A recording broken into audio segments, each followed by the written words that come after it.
শীতের মধ্যে গরম গরম হাঁসের মাংস, যেটা ছাড়া আমাদের শীত একেবারে ইনকমপ্লিট।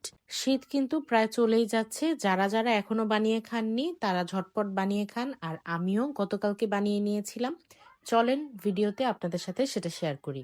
মিক্সিং বোলের মধ্যে আমি এখানে চালের গুঁড়া নিয়ে নিলাম প্রায় 3 কাপের মতন, আর এখানে আমি 1 টিস্পুন লবণ দিয়ে দিয়েছি। এরপরে কুসুম গরম পানি দিয়ে আমি সম্পূর্ণ চালের গুঁড়াটা গুলিয়ে নিচ্ছি। এবার আমি চালের গুঁড়াটা রেস্টে রেখে দেব প্রায় 2 ঘন্টার মতন।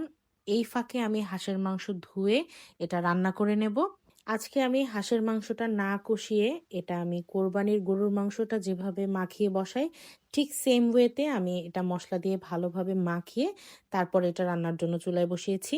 আপনারা চাইলে এটাকে কিন্তু কষিয়েও রান্না করতে পারেন।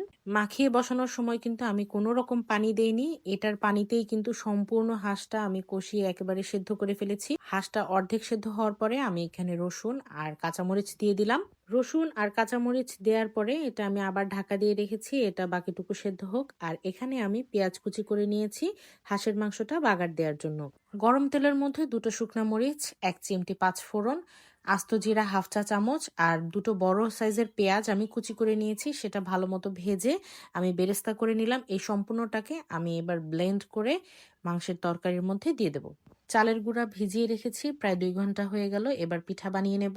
এখন তো সারা বছরই হাঁসের মাংস আর পিঠা পাওয়া যায়, কিন্তু পিঠা হাঁসের মাংস এগুলোর কিন্তু আসল মজাটা আসেই হচ্ছে শীতকালে, কারণ শীতের মধ্যে চর্বিওয়ালা হাঁস পাওয়া যায়। হাঁসের মাংস রান্না শেষ, এদিকে আমার পিঠাও হয়ে গিয়েছে। এবার খাওয়া দাওয়ার পালা।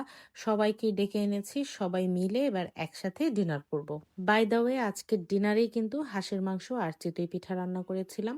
আমার ভিডিও দেখে যদি আপনার ভালো লেগে থাকে তাহলে অবশ্যই আমার পেজে একটা লাইক দেবেন আর আমার চ্যানেলটিকে সাবস্ক্রাইব করবেন। দেখা হচ্ছে নেক্সট ভিডিওতে। টিল দেন, আল্লাহ হাফেজ।